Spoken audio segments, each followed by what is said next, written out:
Well, as we come to the end of the week, good news for you ladies. We've finally gotten to the point where we are going to talk about the men. In verse 7, where we find that Peter lays out some very specific instructions to men, where he says, husbands, in the same way, be considerate as you live with your wife. In other words, in the same way that I told you to serve, to sacrifice, to submit, to be seekers of truth and good, and laying down your life and all that, in the same way I've told wives to submit to their husbands, I'm telling husbands, you also need to submit to your wives. Your form of submission is different, because you need to love them as Christ loved the church. A wife, Paul told us in his letter to the Ephesians, that a wife submits herself to her husband by respecting his authority as the head of her home. But then he says to the man, you need to love your wife as Christ loved the church. And as I've explained last week, this is interesting because I find that for most men, it's easy for them to respect their wives, but not treat them with a lot of love. In other words, you tell your kids, don't talk back to your mom, and you treat her nice, and so forth and so on. And you may boast about your wife to other people and open the door for her and, all those kinds of things that I think we should be willing to do and should do as habits. We show her respect, but we don't show her the intimacy of love. We don't show her that tender kindness. We aren't thinking about how do I keep her safe and protect her from things that might harm her, both physically, mentally, and even spiritually. Are there things that I'm allowing to happen that bring a negative emotional impact into her life? And so it's our job to be the ones who stand there and saying, that's not going to happen here. It's interesting, though, because I find wives find it easier to love their husbands, but when their husbands don't do those kinds of things, then they have a trouble being respectful of him, and they become critical and fault-finding. And so it's this balancing act that each of us has a role. It's a complementary role, and it has a reciprocal benefit to each. We live happily ever after, if you will, when we do that. But the whole point is, as he comes to talking about the husbands, he says, husbands, everything I've said to the wives, you need to also understand applies to you, maybe in a little different context or application, but it applies to you. And so don't overlook it. And the first thing he says, be considerate as you live with your wife. In other words, think about her needs, not just your needs. Isn't that interesting how men can be so caught up in meeting their own needs? I've known guys that'll spend every expendable dollar they can on some kind of interest they have, some kind of hobby. And I mean expensive things that they'll buy for them, boats and cars and guns and things that cost a lot of money. And some guys even jewelry and fancy clothing.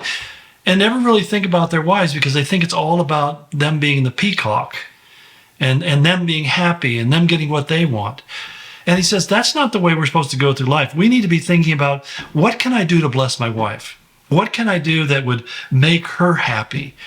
And it's interesting because I tell you, I don't naturally think about those things. What I think about is, what are my tasks? What are my responsibilities? What are my duties? What do I need to get through to today to finish this day? Even in times like I'm doing these kind of recordings, I'm thinking about, okay, I have to do this, I have to do that. I mean, I've got a lot of stuff. I do these 5 devotionals every week. I do a podcast, at least to try to do it once a week. I try to write a blog at least once a week. I have to prepare for my Sunday sermons. I spend a lot of time researching and writing and communicating things, and I even do counseling appointments from time to time at my church and meet with staff members. I've got a busy schedule. I've got a really full agenda that's pretty exhausting most of the time. And yet I'm going to tell you what I'm going to do today, and I don't do this to boast, but just to illustrate what you can do. I know that before my wife comes home from the office, she's going to call me and say, I'm on my way home.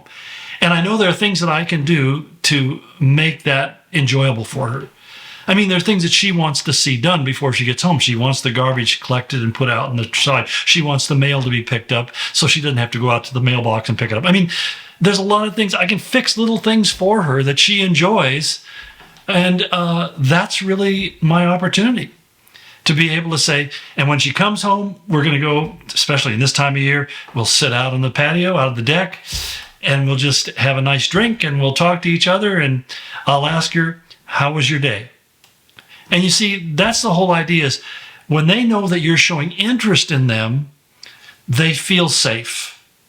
And that's why he said, first and foremost, husbands, be considerate of your wives. Think about their needs. Secondly, he says, treat them with respect as the weaker partner. Now, he doesn't mean mental weakness here, because I find that most women, let's be honest, are smarter than their husbands. I mean, my wife's native intellectual capacities so far exceed me. She is so much more analytical, so much more detailed. And I know that some people say, well, you show all this analytical analysis in teaching the Bible and so forth. Yeah, I have this one area that I'm fairly competent at. But my wife has it all figured out. Years ago, I let her handle the day-to-day financial running of the house because she does so much better job and doesn't lose receipts and lose track of where money was spent and so forth and so on. She's just better at it. And so, it's understanding which her gifts are and where her capacities lie and where mine don't. So again, we come to that partnership, but it's also recognizing that her weakness he's talking about here is a physical weakness. That I need to recognize that anytime I can lift something or carry something or move something so that she doesn't have to, that I need to be willing to do that. I shouldn't put that expectation on her. Well, granted, as we're getting older, a lot of times they'll say, can you help me hold this or pick this up? Because I have my issues. But the whole point is that I'm not overlooking her, and I want to make sure when we do this that she's getting the lighter end and she's being safe in whatever it is we're doing. And also that idea of treating a wife with respect, opening the doors, not walking ahead of her. I mean, when we go into places, I just open the door for her to go in first, to make sure that's okay.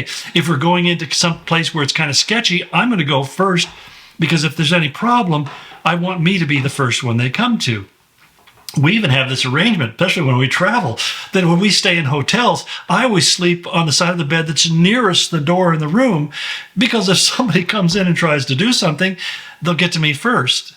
Now, that may seem a little bit insane to you, maybe kind of even neurotic, but nonetheless, we think about those kind of things because I understand that it's my job to be both the protector and the provider for her and to be looking out for her welfare. And I feel like that when I open the door for her to get in the car, when I help her carry things out to the car, when I do all these different tasks, that I'm recognizing her and I'm treating her as respect and not just taking her for granted. And men, that's what women absolutely kills them, is when they feel like they're not appreciated for all the stuff they do. And you take for granted the food on your table, the beverage in your refrigerator, all that kind of stuff, that your clothes are washed and your rooms are clean, your bed's made, all that kind of stuff. You just take it for granted. And I think that you have to understand that takes work, and that's why you're not doing it. That's why I don't think, because you don't want to take the time. As I saw this little meme, I thought was so funny, because the woman is saying, my husband leaves little gifts for me all over the house. And as she's going through the house, she's picking up his socks, his underwear, his clothes, his towel that he showered with. I mean, you're going through all this stuff. And basically, she said, these little gifts he leaves for me. In other words, it was her kind of humorous way of saying, he makes my life a lot harder because he just doesn't pick up after himself. How much easier it is. And I would say that to a lot of you guys. You would make your wife's life a whole lot happier if you just picked after yourself. Or how about this one, guys? Now that I'm picking on you, when you start a project, don't do it halfway and then turn and start another project and then leave that and go on to another project. Something my wife taught me, she said basically, please finish whatever you start so we don't have messes all over the place. So when I start a project, I say, this is my project. This is what I'm going to get done.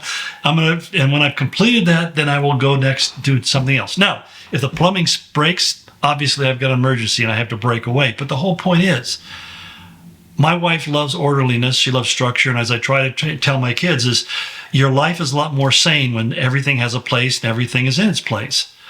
Living a scattered life means that your mind is pretty scattered and you spend most of your time looking for that thing where you know where it is. It's under this pile someplace. That's not a way to function. You want to function efficiently. You want to feel like you have your life in order. In fact, I've told my kids, if you really feel like your life is kind of chaotic, stop whatever you're doing and just straighten everything out. Straighten your desk out. Get it clutter gone. Put everything in a place and make it orderly. And then keep it that way. Let the first thing you do is to straighten everything out. And it's amazing because then you begin to feel like you're in control and you can handle life better.